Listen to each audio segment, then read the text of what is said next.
Boa noite a todos, tudo bem com vocês? Hoje eu vou conversar com vocês sobre a porta estreita. E para começar eu queria contar uma história para vocês. Eu vou contar a história do Juvenal. Tenho certeza que ninguém vai se identificar, uma história meramente fictícia. O Juvenal estava no véspera de Ano Novo, estava lá todo empolgado e falou, esse próximo ano vou virar um novo Juvenal, vou cuidar da minha saúde, vou fazer dieta, entrar para academia, vou parar de beber, vou aprender inglês para conseguir uma promoção no trabalho. Esse ano é o meu ano. Mas logo no dia seguinte, 1º de ano, sobrou muita comida da ceia. Então, deixa a dieta um pouquinho mais para frente, E melhor pensando assim, já que eu estou de férias, vamos deixar para começar depois do carnaval, é mais fácil. E aí, passa o tempo, passou o carnaval, tá lá Juvenal, com a dor de cabeça, de ressaca. E aí, quando ele estava com essa dor de cabeça, ele lembrou da promessa que ele fez. Esse ano, vou ter que mudar. É sempre na dor que a gente lembra, de mudar. E então, chegando no dia seguinte, ele já foi correndo para a academia. Foi lá, já pagou um ano adiantado, empolgado. Vou virar fit. Chegou lá, tirou a selfie lá no espelho, postou, #JuvenalFit. Chegou para o professor e falou assim, pode pegar pesado, que é certeza que eu vou vir todo dia aqui malhar, vou perder essa barriga aqui. O professor falou, melhor você ir com calma, você está começando. Ele, não. Pode mandar ver. No dia seguinte, o Juvenal acorda com dor em lugar do corpo que ele nem sabia que existia. E aí ele fala, já que eu tô com dor, essa semana é melhor dar uma descansada, Então, deixa pra academia na semana que vem. Aí na semana que vem, apareceu o compromisso. O Juvenal não foi na academia. E a semana virou um ano. E a promessa de ir pra academia se foi, E a promessa dele de fazer a dieta? Estava indo bem até que chega a irmã dele em casa com um bolo de chocolate. Afinal, a dieta é dele, não é dela. Então ela não tem nenhuma responsabilidade com isso. Ele olha para aquele bolo e fala, um pedacinho, não vai fazer mal. E um pedacinho realmente não faz mal, mas um pedacinho vira 2, vira 3. Nesse momento minha esposa está olhando para minha cara falando, é você que faz isso, E de 3 vira 4, aí no dia seguinte ele deu vontade dele comer de novo, e o microfone está caindo. Deu vontade dele comer de novo. E no outro dia também. E a dieta foi. Aí vem a promessa de parar de beber. E aí os amigos do escritório do Juvenal chamam ele para um happy hour. Ele não vai fazer desfeita. Uma cervejinha só não vai fazer mal, Uma cervejinha só não vai fazer mal. 2, 3, aí na sexta-feira que vem mais um happy hour, na outra vai, e na outra vai, e a promessa de parar de beber foi. Happy hour atrás de happy hour, aquela promessa que ele fez de aprender inglês para ganhar uma promoção, já foi, Ele foi olhar o saldo bancário dele para fazer o curso de inglês e já tinha ido tudo em cerveja no happy hour. E nisso foi o ano inteiro. Chegou no fim do ano de novo e o Juvenal não fez nada do que ele tinha prometido. Eu tenho certeza que ninguém aqui se identifica com isso, Todo mundo cumpre as promessas de ano novo. Eu tenho certeza aqui que... Só que o Juvenal, na verdade nós todos, quando a gente está lá no plano espiritual para fazer o nosso planejamento reencarnatório, a gente é igualzinho o Juvenal na véspera do ano novo. Lá a gente tem uma consciência mais ampla. Então a gente sabe que cada desafio que a gente colocar na nossa frente é uma oportunidade da gente crescer, uma oportunidade de evoluir.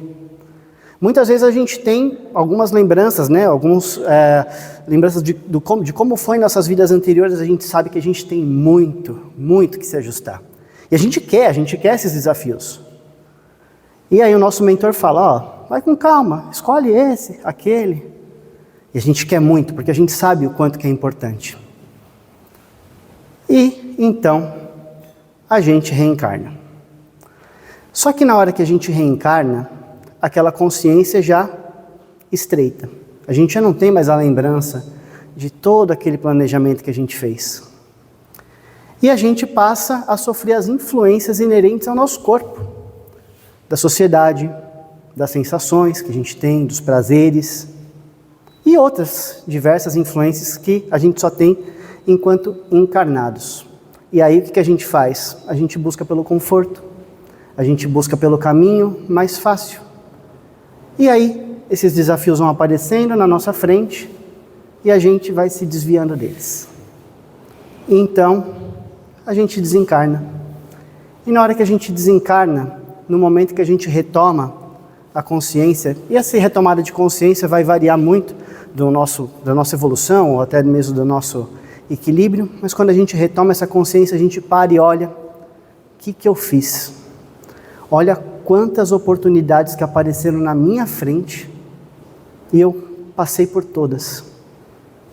Como seria bom voltar, né? E a gente se arrepende de tudo que a gente deixou passar. Esforçai-vos por entrar pela porta estreita, pois vos asseguro que muitos procurarão transpô-la e não poderão. Na leitura que a Roberta fez, ao invés de esforçai-vos, eles usam a palavra porfiai. Porfiai, embora seja uma palavra que a gente não use, e é uma palavra muito antiga, eu acho que até cabe mais aqui, porque ela tem um sentido meio de obstinação, de realmente se empenhar para entrar. E é isso mesmo, porque a porta ela é estreita para nós, no nosso estágio de evolução.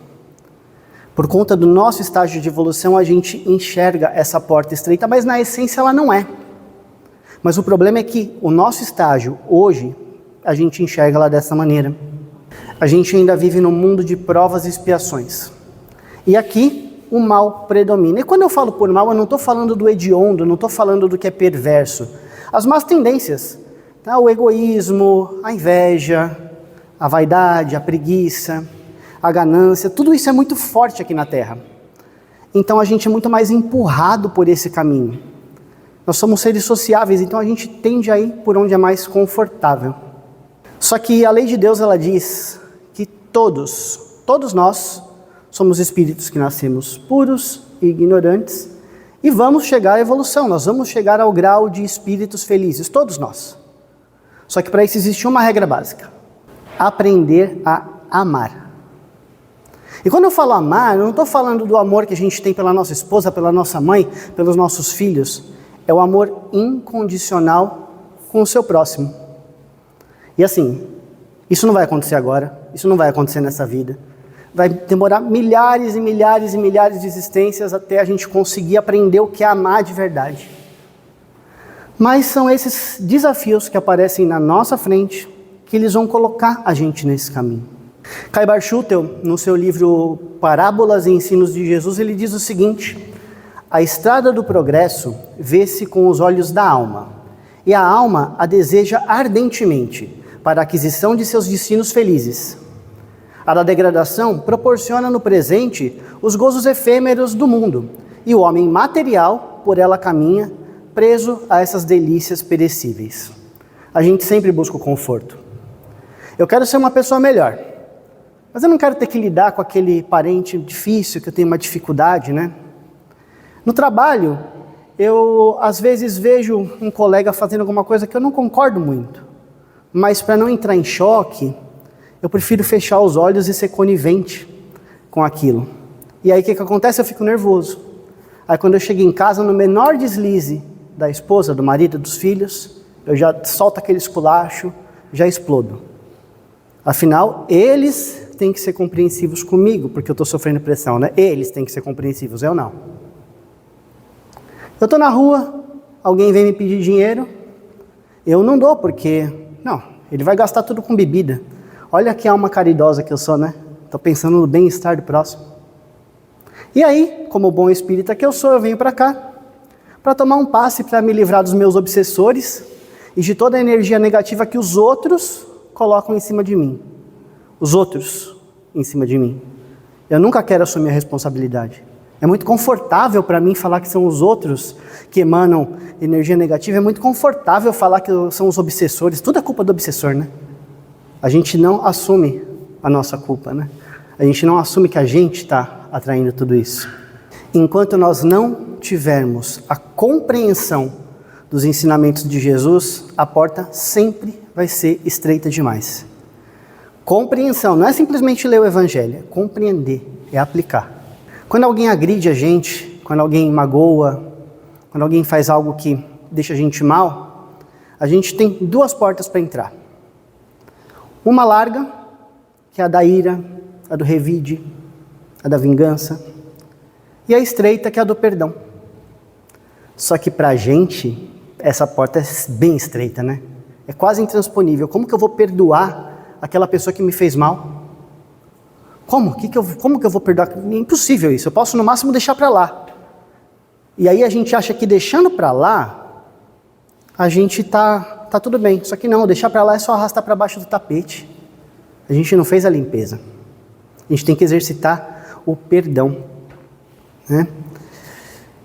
Mas quando nós temos a compreensão do que são os ensinamentos de Jesus, e nós conseguimos aplicar isso na nossa vida, a gente vai conseguindo enxergar que a porta não é estreita, na verdade. É que, na verdade, a gente está carregando um monte de mala. Um monte. É a mala do egoísmo, a mala da inveja, a mala da ganância, do materialismo. Só que, e com esse tanto de mala a gente não passa. Não é a porta que é estreita. É a gente que tem que deixar essas malas para trás, senão a gente não vai passar. A gente não vai entrar. Em João, capítulo 10, versículo 19, Jesus diz: eu sou a porta. Quem entra por mim será salvo. Em Lucas, capítulo 9, versículo 23, ele diz: se alguém quiser vir após mim, passar por mim, negue-se a si mesmo. O que isso significa? Que eu tenho que negar quem eu sou? Não. Olhando essas duas frases, isso significa que o que faz a gente passar pela porta estreita são os ensinamentos e os exemplos de Jesus. É seguir esses ensinamentos. E deixar para trás esse monte de coisa que não nos pertence, que a materialidade nos entrega, esses títulos, posses, esse senso de orgulho, de poder, isso não nos pertence, não somos nós. E a gente só vai conseguir passar pela porta estreita quando a gente deixar tudo isso para trás. Compreender e aplicar os ensinamentos de Jesus.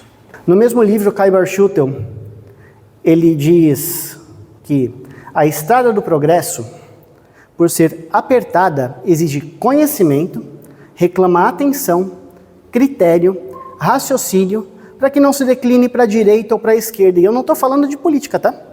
Significa equilíbrio na nossa vida.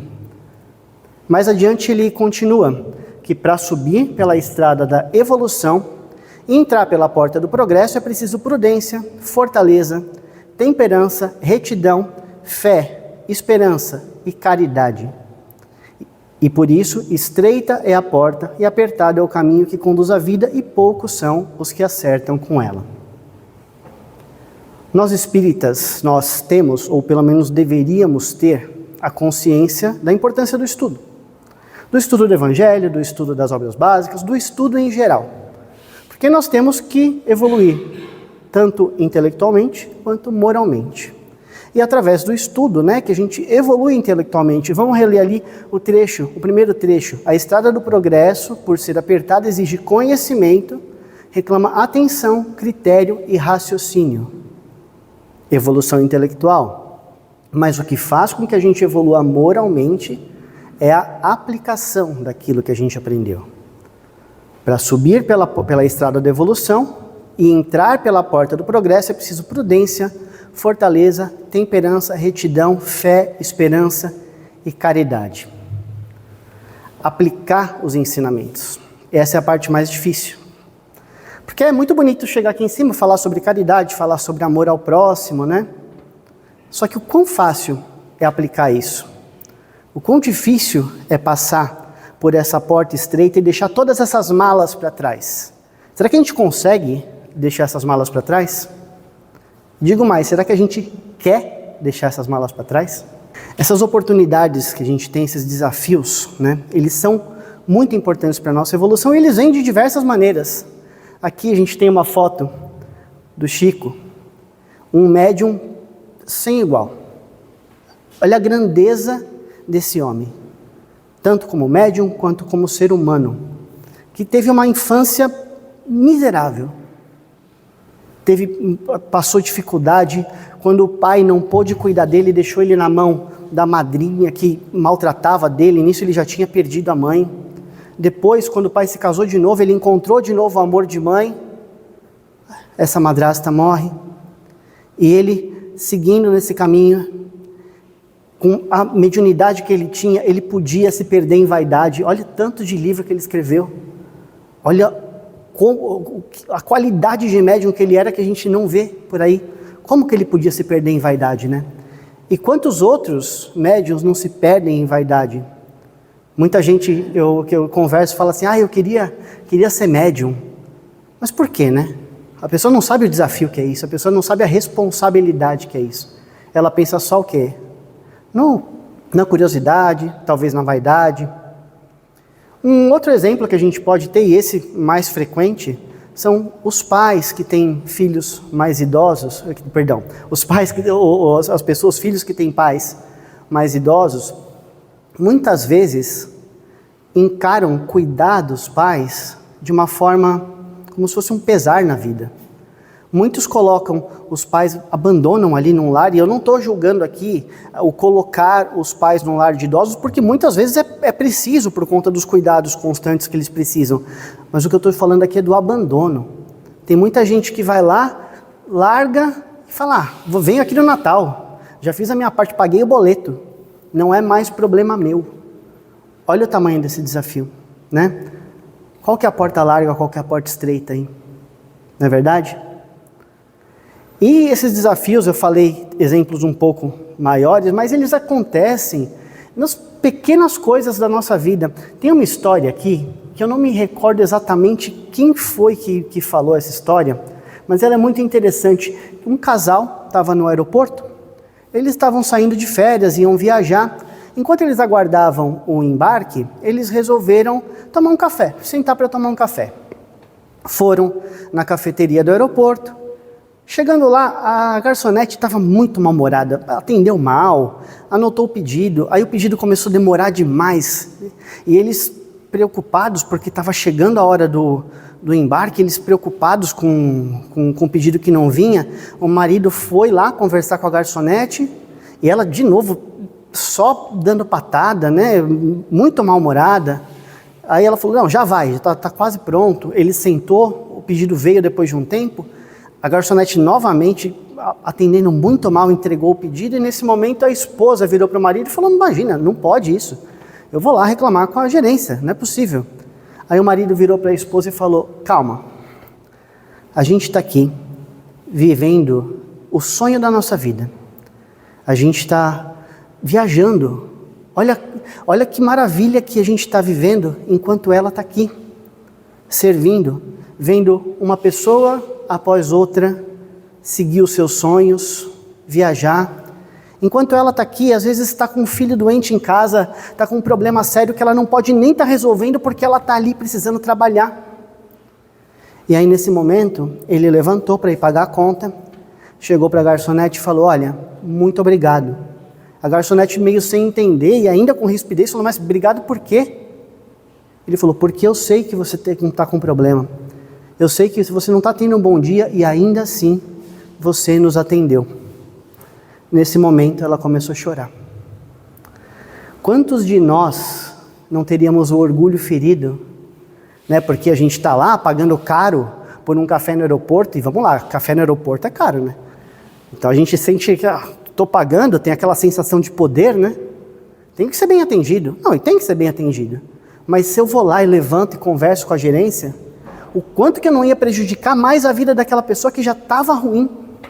E nisso eu não estou justificando a atitude da garçonete, eu não estou falando que ela tenha que tratar mal, eu não estou justificando isso, porque cada um de nós tem o seu desafio, né? Esse era o dela, ela não soube lidar, mas eu só sou responsável pela minha atitude. Eu sou responsável pelo que eu faço, não pelo que ela faz, não é verdade?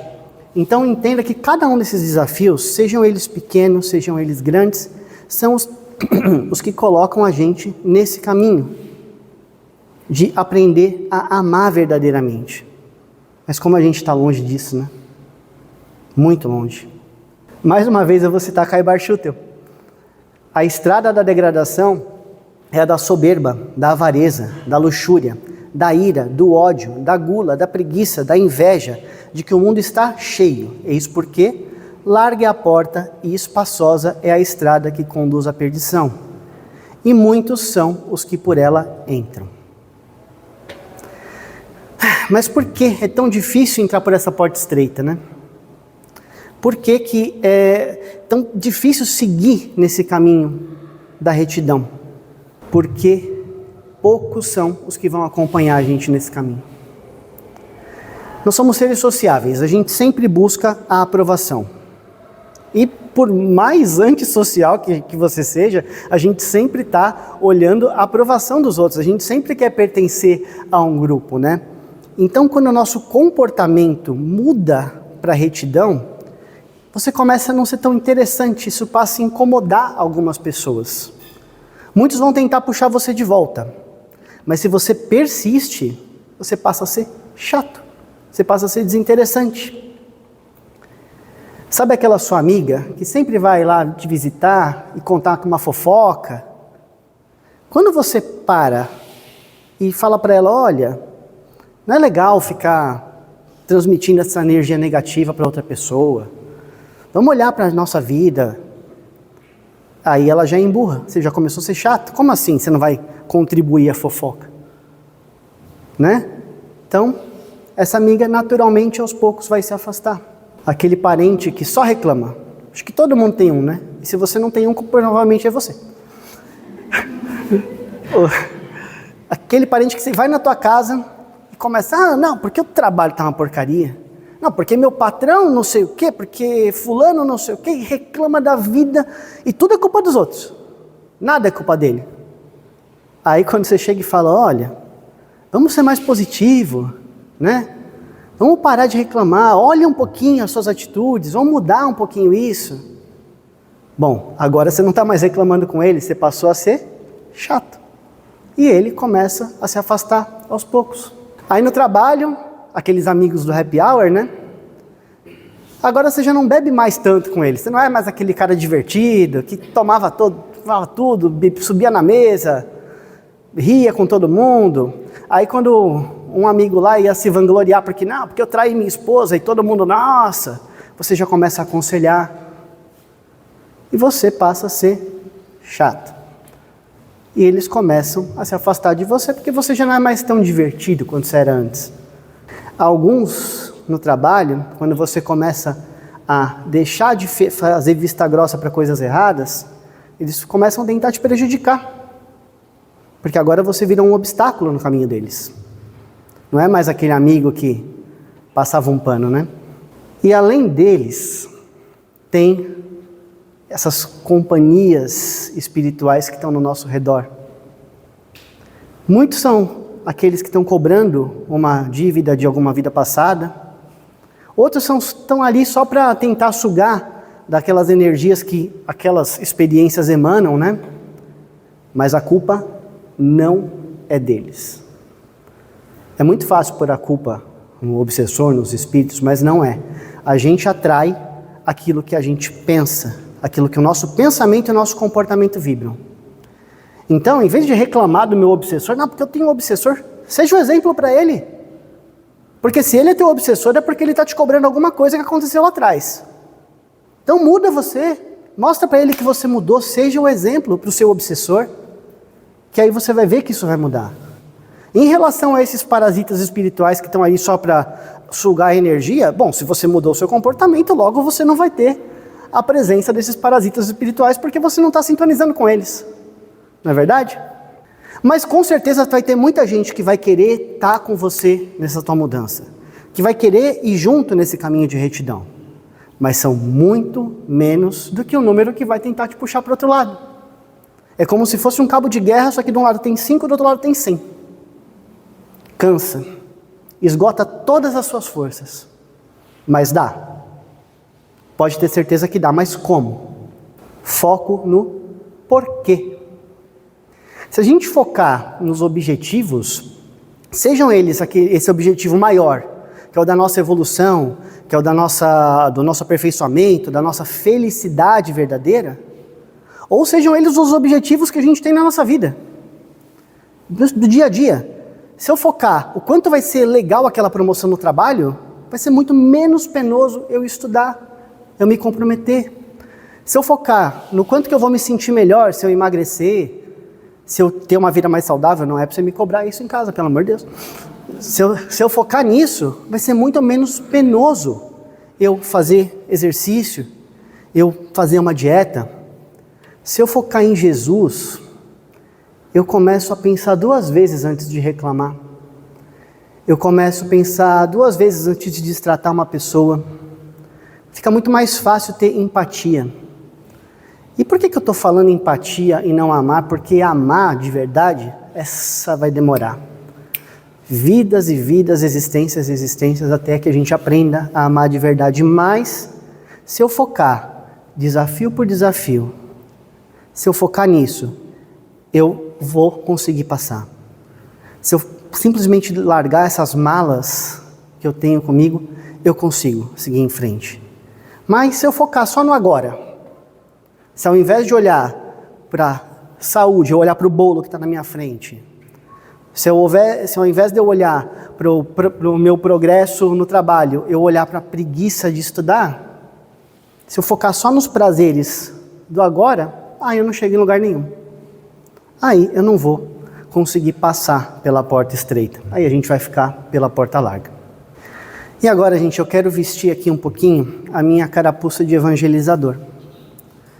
Porque quando a gente fala que nós somos seres sociáveis e que a influência da sociedade, ela está diretamente ligada à dificuldade, né, da gente conseguir passar por esses desafios e seguir nesse caminho da retidão, se isso é difícil para nós, que temos uma certa maturidade, imagina para um adolescente que está ali com os hormônios à flor da pele que alteram o comportamento, alteram o humor, que querem ser aceitos num grupo, que assim, precisam dessa aceitação, dessa validação. Olha o quanto que é difícil. Todo mundo aqui já viveu isso, só que eu acho que quando a gente amadurece um pouco e começa a prestar atenção na nossa vida cotidiana, a gente esquece como é que foi, né? Então, é muito importante, eles precisam de nós. Pais, tios, avós, responsáveis, evangelizadores, eles precisam da gente. E essa responsabilidade que a gente tem com os nossos jovens, que a gente tem com as crianças, é parte desse nosso desafio. E não adianta chegar para eles e falar no foco, no objetivo, que nem eu falei atrás. Porque isso é um argumento muito válido, sim, é um argumento muito válido, mas nesse momento que eles estão, não é um argumento forte o suficiente. Entende? Então, o que adianta? Eu vou proibir ele de andar com aquelas pessoas que eu não gosto. Como se isso adiantasse, né? Eles sempre vão dar um jeito. Então, como que a gente faz isso? Sendo exemplo, mostrando que existem outros caminhos. E agora eu vou falar que a evangelização é um lugar excelente para isso. Quando eles estão na evangelização, essas fotos aqui são da última Conred, que nós tivemos, o Encontro de Jovens Espíritas, Confraternização de Jovens Espíritas de 2024. Aqui na foto de cima é o nosso grupo, aqui da nossa casa, e na foto de baixo, todos os participantes da Conred. É a coisa mais linda. Você vê esses jovens encontrando os seus iguais. E quando eles estão ali, né, a evangelização deixa de ser só um lugar, e vocês têm que pensar nisso também. A evangelização não é um lugar para o jovem passar o tempo enquanto a gente está assistindo a palestra. A evangelização é um lugar onde eles vão criar vínculos, onde eles vão aprender. E quando eles têm esses vínculos, quando eles veem que eles têm um grupo que está passando pelas mesmas experiências que eles, e que está tentando seguir no caminho certo, na hora que tem um outro grupo ali fora, que está enveredando por um lado não muito correto, ele não vai ter que mudar o comportamento dele para pertencer a esse grupo, porque ele tem um aqui que está dando a mão para ele passar pela porta estreita. Tragam seus filhos, sobrinhos, netos, para a evangelização, é muito importante. Isso é parte do nosso desafio. Fazer com que eles passem também pelas portas estreitas. Então, gente, para finalizar, esforcem-se para passar por cada porta estreita. Lembra de focar nos objetivos. O objetivo maior, lógico, que é o aperfeiçoamento moral, aquele ponto final que é sermos espíritos felizes, né? Mas isso vai demorar muito. Então, foque nisso também, mas foque em cada desafio que você tem. Com o objetivo e com os ensinamentos de Jesus, cada porta fica mais larga. E a gente vai começar a ver que não é tão difícil assim passar pelas portas estreitas, não é tão difícil assim atingir os nossos objetivos. Lembre-se sempre disso. Eu agradeço muito pela atenção de vocês e agora, para acompanhar a nossa prece final e nosso passe coletivo, eu queria cantar uma música. Alguns de vocês já conhecem essa música porque ela já foi cantada aqui algumas vezes, mas então eu queria que vocês, a letra está ali, eu queria que vocês cantassem junto comigo. Tá ok? Vamos cantar essa música para Jesus. O nome dessa música é Boa Nova e ela fala diretamente sobre isso que a gente acabou de conversar. Peço a Deus a força para acreditar em mim, a coragem de tentar, muita fé para superar o que eu não puder mudar. Amigo fiel, verdade do céu, sagrada esperança, ecoou lá no alto do monte, para além do horizonte, sua voz.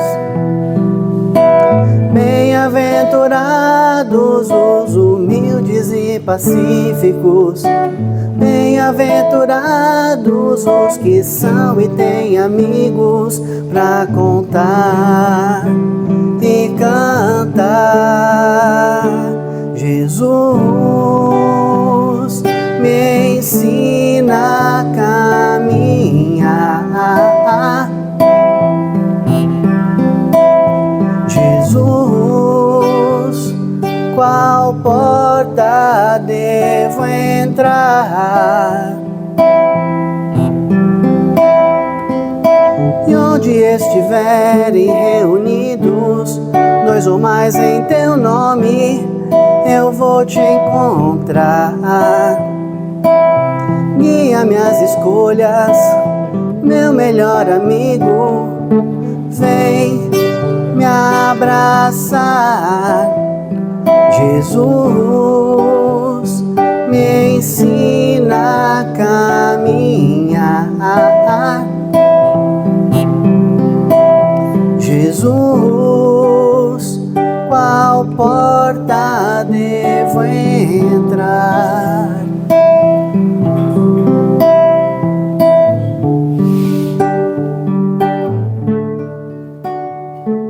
Queridos amigos, envolvidos nessas vibrações, citamos Jesus em nossos corações e os nossos meios espirituais à nossa volta. Que a paz do Mestre possa nos acompanhar e envolver os nossos lares, os nossos familiares, os nossos desafetos. Que tenhamos força e coragem para prosseguir, mesmo diante das dificuldades. E nos momentos mais difíceis, lembremos que o Mestre estende sua mão. Tenhamos confiança, tenhamos a certeza do amor do nosso Pai Criador, do nosso Mestre Jesus e dos nossos irmãos. Sigamos com Ele.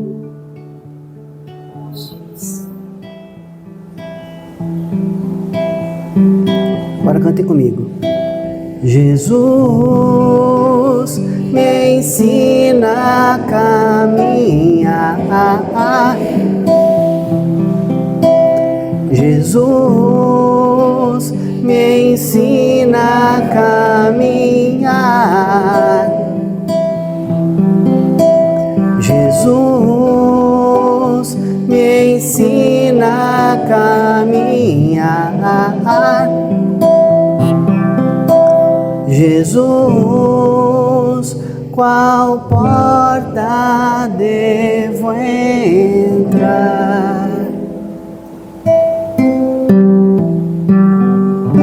Que assim seja.